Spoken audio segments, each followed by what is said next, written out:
जी तो बेटा अगला न्यूमेरिकल जो आपका है, suppose in the hydraulic brake system of car the force exerted normally on it's piston of cross section area of 5 centimetre square is 500 Newton.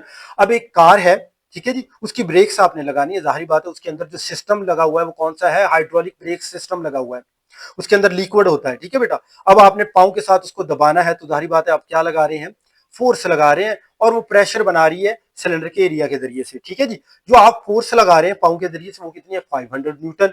और वहां पे जो सिलेंडर है, पहला छोटा सिलेंडर, उसका जो क्रॉस सेक्शनल एरिया वो दिया हुआ है 5 centimetre square, what will be the pressure transfer to the brake oil. और अब दूसरी तरफ कार के जो पैड होते हैं, ब्रेक पैड होते हैं, उनके ऊपर जाके कितना प्रेशर लगेगा, जो बड़ा सिलेंडर है वो कितना प्रेशर आगे लगाएगा, ठीक है।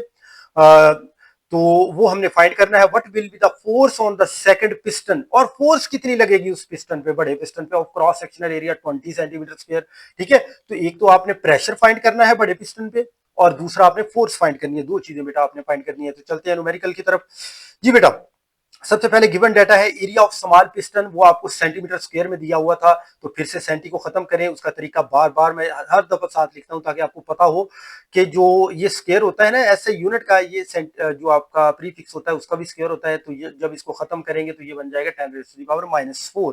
तो ये A1 आपके पास आ गया। F आपको पहले ही ऐसे यूनिट में दिया हुआ है, तो इसी तरह बड़ा पिस्टन जो है उसका एरिया जो है वो भी सेंटीमीटर स्क्वायर में था, उसको भी कन्वर्ट किया हमने ऐसे यूनिट में, 20 क्रॉस 10⁻⁻⁴ आ जाएगा, ठीक है बेटा। अब हमने फाइंड क्या करना है, pressure transfer to the brake oil, ठीक है, कितना प्रेशर आगे जा रहा है, ठीक है। मतलब दूसरा जो बड़ा पिस्टन है वहां पे कितना प्रेशर ट्रांसफर हो रहा है, फोर्स एट लार्ज पिस्टन, तो जो लार्ज पिस्टन है वहां पे फोर्स जाके कितनी लग रही है, ये दोनों चीजें बेटा आपने फाइंड करनी है। जी बेटा, तो स्टार्ट करते हैं बेटा। प्रेशर का कुलिया आपको आता है, P इक्वल टू होता है F1/A1।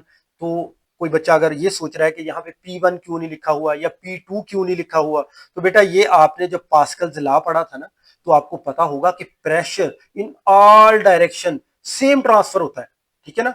जितना प्रेशर छोटे पिस्टन पे बन रहा था उतना प्रेशर ही बड़े पिस्टन पे बनता है, ठीक है जी। ये जो एरिया का डिफरेंस है, यही डिफरेंस लेके आता है फोर्स में, ठीक है जी। तो जी बेटा, तो अब जो छोटा पिस्टन है वहां पे जो प्रेशर बन रहा है वो किसके बराबर है, 500 ओवर, मतलब F1 की वैल्यू पुट कर दी और A1 की वैल्यू पुट कर दी, ठीक है जी। अब 5 और 500 को जब कैंसिल करेंगे आंसर आएगा बेटा 100।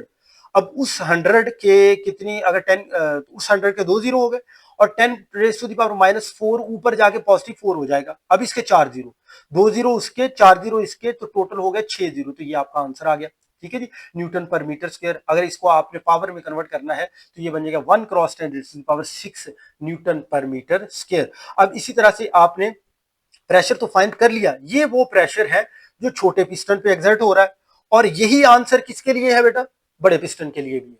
मतलब पूरे लिक्विड में यही प्रेशर रहना है, ठीक है ना, ये पास्कल्स लॉ है, तो इसलिए आपको ये P1 P2 लिखने की जरूरत नहीं होती। इसी तरह से F2 जो प्रेशर है वो इज इक्वल टू है PA2।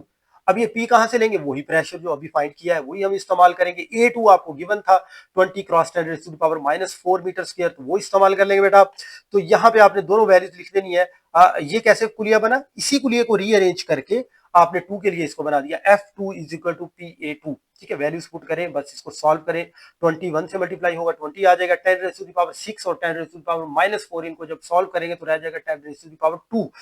अब 2 इसका मतलब है ये 2 जीरो है, ये 2 जीरो यहाँ पे लग जाएंगे, तो ये बन जाएगा 2000 न्यूटन। F2 वैल्यू आ गई आपकी, ठीक है बेटा। अगले न्यूमेरिकल की तरफ चलते हैं।